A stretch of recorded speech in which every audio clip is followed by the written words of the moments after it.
eu sou a professora Patrícia, de Sociologia, e estou gravando esta aula sobre o conteúdo Relação Indivíduo e Sociedade na perspectiva dos autores clássicos, para falar um pouquinho sobre Karl Marx e a sua ideia sobre a relação indivíduo e sociedade como recíproca. Espero que vocês gostem. Primeiramente, gostaria de apresentar este autor, que é considerado um dos clássicos da sociologia. Então, este é Karl Marx. Karl Marx foi um filósofo, sociólogo e revolucionário socialista.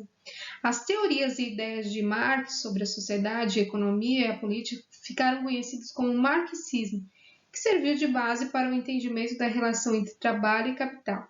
Suas principais obras são Manifesto Comunista, de 1848, e O Capital, 1867-1894. Karl Marx é um dos teóricos que vai definir as bases para a compreensão da sociologia, tendo em mente os aspectos materiais e históricos que ligam o indivíduo e a sociedade. Frase dele: os homens fazem a sua própria história, mas não a fazem como querem, e sim limitados pelas condições materiais e históricas de sua existência. Pensando nisso, a gente pode pegar como exemplo duas pessoas que nasceram no mesmo dia, no mesmo horário e na mesma cidade, só que elas têm classes sociais diferentes. Será que a vida delas, será que a trajetória delas vai ser semelhante ou vai ser diferente? Então, dentro da perspectiva de Karl Marx, os homens eles fazem a sua própria história, mas são limitados pelas condições materiais e históricas de sua existência. Dando como exemplo, então, em sociedades nômades de coletores, aqui está, os indivíduos eles estão limitados às condições históricas naquele momento. Então, era impensável para o indivíduo fixar uma residência, porque eles eram nômades, Aquele período histórico, delimitava as condições de vida daqueles seres humanos.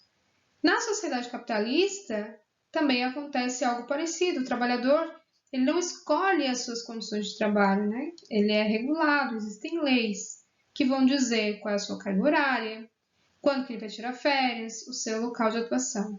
Então, ele não é livre totalmente para escolher dentro da sociedade capitalista. Nessa perspectiva, a base da sociedade é definida pelo modo como é organizada a produção das condições materiais de existência, ou seja, quem planta o alimento, quem constrói as casas, quem fabrica as roupas. Isso não quer dizer que a sociedade também não seja construída por práticas culturais e políticas, como religião, artes e a organização dos governos.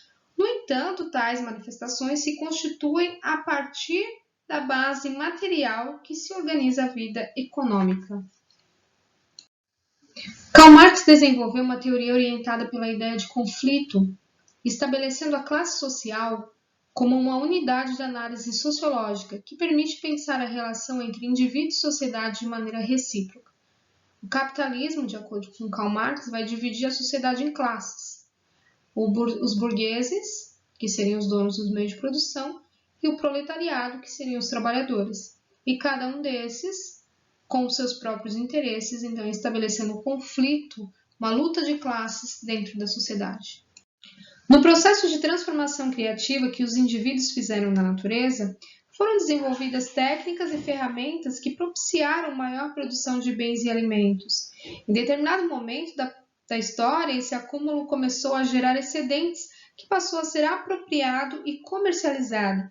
Essa é uma das perspectivas que explicam o surgimento da propriedade privada.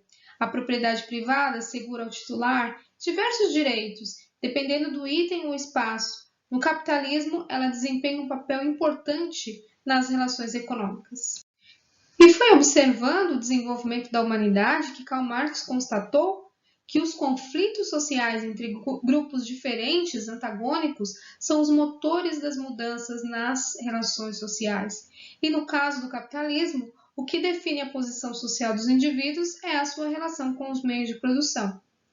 Essa posição vai ser hierárquica e Karl Marx a conceituou como classe social, que é definida pelo lugar que o indivíduo ocupa no processo de produção.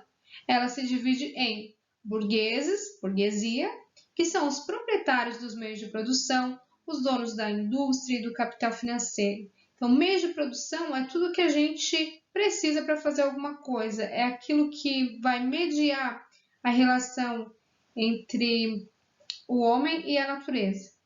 Então, se eu for fazer uma cadeira, eu vou precisar de matéria-prima, de madeira, de ferramentas, de máquinas. Então, tudo isso que eu preciso para fazer alguma coisa são os meios de produção.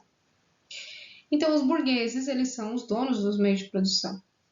E os proletários, quem são? Quem é o proletariado? São aqueles que não possuem os meios de produção, ou seja, os trabalhadores, que vendem a sua força de trabalho, então, aos burgueses para sobreviver. Neste sentido, o pertencimento de classes é aquilo que nos define, é o que estabelece nossos valores e os princípios de nossos comportamentos. Essa divisão gera, consequentemente, interesses antagônicos, contrários, de diferentes percepções políticas, éticas e filosóficas, tornando o ambiente sensível a conflitos. Aqui está, então, uma gravura, uma representação de uma luta entre burgueses e trabalhadores, o proletariado. É importante destacar que a burguesia se tornou dominante, apesar dos trabalhadores serem maioria, e passou a constituir as regras, as leis, e interferir diretamente na condição de vida dos proletários. Ou seja, a vida social tem como objetivo sustentar o modo de vida burguês, fundamentada na formação do lucro e estruturada na produção de mercadorias. E quem produz essa mercadoria é a classe dominada. Foi observando as transformações anteriores que Marx traçou que poderia ser o estágio posterior ao capitalismo, onde a tomada de consciência dos trabalhadores, do proletariado, fosse o estopim para mudanças e declínio das classes sociais. Eles seriam os revolucionários que tomariam o poder de burgueses e iriam socializar os meios de produção conforme se constrói os ideais socialistas e comunistas. Então, Marx entendia que uma hora os trabalhadores iriam tomar consciência do seu poder e iriam revolucionar, iriam tomar o poder e socializar os meios de produção. Então é isso, pessoal. Por hoje é só. Até a próxima aula.